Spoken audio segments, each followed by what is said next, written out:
பசிக்குதே. இப்போ என்ன பண்ணலாம், வீட்டில் ஏதாச்சும் இருக்கும்ல, பிரெட் இருக்குது. இப்போது ஃப்ரிட்ஜுக்குள்ளே என்ன இருக்குன்னு பார்ப்போமா? சீஸ் இருக்குது. அப்போ உங்களுக்கே தெரியும் நம்ம சீஸ் பிரெட் தான் பண்ண போகிறோம். நான் வந்து 4 பிரெட் எடுத்துக்கிறேன். 4 பிரெட் எடுத்து உங்களுக்கு ஏற்ற மாதிரி நீங்கள் எத்தனை பிரெட் வேணாலும் எடுத்துக்கலாம். நான் வந்து ஒரு சீஸ் பேக்கெட்டில் வந்து ஒரு சீஸ் எடுத்து அதை நான் வந்து 2ஆக கட் பண்ணி போட்டுக்கிறேன். ஏன்னா அது ஏன் இஷ்டம்.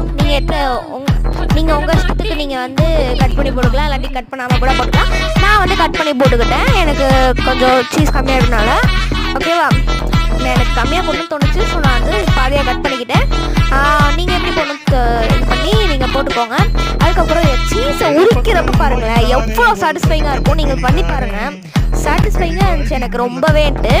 ஓகே, நம்ம வந்து பாதியாக கட் பண்ணி ஸ்டஃப் பண்ணியாச்சு சீஸில். இப்போ நம்ம டோஸ்ட் பண்ணி எடுத்துகிட்டு கட் பண்ணி அம்மாட்ட கொடுத்துடலாம். எப்படி இருக்குது? சூப்பராக இருக்குன்ட்டாங்க. Bye guys, love you.